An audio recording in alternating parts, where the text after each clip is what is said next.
தொலைபேசி வாயிலாக வழக்கறிஞர் திரு சரவணன் அவர்கள் இணைந்திருக்கிறார். நான் அவரிடம் கேட்க நினைக்கிறது இந்த வழக்குல.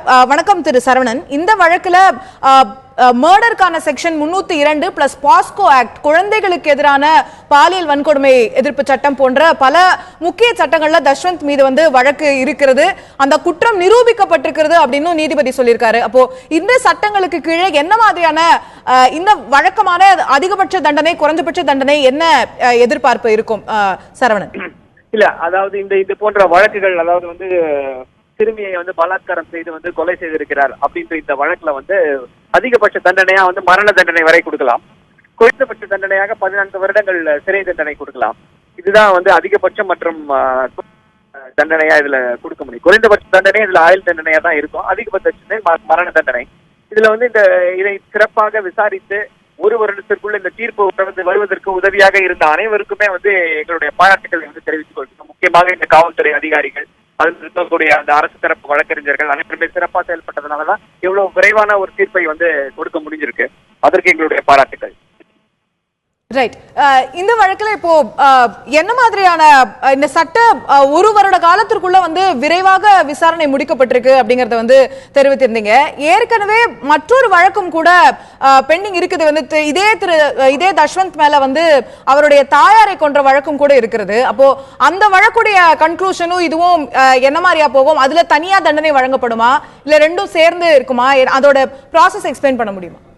கண்டிப்பாக. அதாவது இந்த வழக்கு தனியா நடத்திட்டு இருக்காங்க. அந்த வழக்கு இந்த வழக்குல இந்த சிறுமியை பலாத்காரம் செய்த வழக்குல அவர் பிணையில் ஜாமீன்ல இருக்கும் பொழுது அவருடைய தாயாரை கொலை செய்திருக்கிறாரு.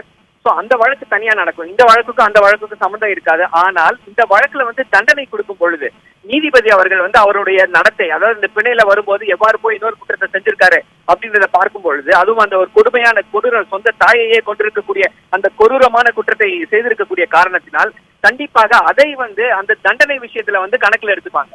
அவருக்கு தண்டனை கொடுக்கும்போது அதனால் அதிகபட்ச தண்டனை கெடுப்பதற்கே இதுக்கு அதிகமான வாய்ப்புகள் இருக்கிறது. நேரடியாக இந்த ரெண்டு வழக்குகளுக்கும் தொடர்பு இல்லைனாலுமே கூட அந்த குற்றச்சாட்டு அவர் மேல இருக்கிறத நீதிபதி கணக்கில் எடுத்துக்க வாய்ப்பு இருக்கு அப்படின்னு சொல்றீங்க? கண்டிப்பாக இல்ல. கணக்கில் எடுத்துனா இந்த தீர்ப்பு சொல்வதற்காக கணக்கில் எடுத்துக்க மாட்டாங்க. அதாவது இப்ப இந்த தண்டனை சொல்லுவாங்க இல்லையா, அவருக்கு இந்த வழக்குல என்ன தண்டனைன்னு சொல்லுவாங்க இல்லையா, அந்த தண்டனை சொல்லும் பொழுது இவர் இது போல ஏற்கனவே இன்னொரு குற்றத்திலே சம்பந்தப்பட்டிருக்கிறார் என்பதை கண்டிப்பாக கவனத்தில் எடுத்துக்கொள்வார்கள். எடுத்துக்கொண்டு அதிகபட்ச தண்டனையை கொடுப்பாங்க. ரைட். திரு சரவணன், இதுல சட்ட ரீதியா தஷ்வந்துடைய வயது அப்படிங்கிறது எந்த அளவுக்கு ஒரு காரணியாக இருக்கும்? அவர் 25 வயதுக்கு உட்பட்டவர், 23, 24 வயது ஆகுது. அதனால தண்டனை குறைவாக வரதுக்கு ஒரு வாய்ப்பு இருக்குன்ற ஒரு விஷயம் சொல்லப்படுது. அது எந்த அளவுக்கு ஒரு காரணியாக இருக்கும்? இல்ல, அதாவது இது எந்த காரணத்தினால அந்த மாதிரி சொல்றாங்க அப்படின்னா, ஒரு சாதாரண குற்றங்களை நிகழ்த்தி இருக்கிறார்கள் அப்படின்னா, ஏதாவது ஒரு இந்த குற்றத்தோட கம்பேர் பண்ணும்போது ஒரு திருட்டோ மற்றது கொள்ளையோ இல்ல வேற எந்த குற்றமோ ஒரு சாதாரண குற்றமாக கருதப்படுகிறது. இதை கம்பேர் பண்ணும்பொழுது அப்படி இருக்கக்கூடிய பட்சத்துல அவர் வயது கம்மியா இருக்கும் பொழுது அவர் இந்த சமூகத்திற்கு ஆற்ற வேண்டிய கடமைகள், அவர் திருந்துவதற்கான வாய்ப்புகள் அதிகமாக இருக்கிறது. அதெல்லாம் நம்ம மனதில் கொண்டு அதை போன்ற குற்றங்களுக்கு வயதை காரணமாக வைத்து ஒரு குறைந்தபட்ச தண்டனை கொடுக்கலாம்னு சொல்லி சட்டங்கள் இருக்கிறது. ஆனால் இப்போ இந்த தஷ்வந்த் மேல இருக்கக்கூடிய குற்றச்சாட்டு ஒரு கொடூரமான குற்றச்சாட்டு. இந்த கொடூரமான குற்றச்சாட்டுக்கு வயது ஒரு வரம்பே கிடையாது. குறைந்த வயதாக இருந்தாலும் சரி, அதிகமான வயதா இருந்தாலும் சரி, அதிகபட்ச தண்டனையை கண்டிப்பாக கொடுப்பார்கள். ரைட். நன்றி திரு சரவணன். இந்த வழக்கு பற்றியும் அதே போல சட்ட ரீதியான சில நுணுக்கங்கள் பற்றியும் உங்களுடைய பார்வைகள் எங்களுடன் பகிர்ந்து கொண்டீர்கள். நன்றி திரு சரவணன்.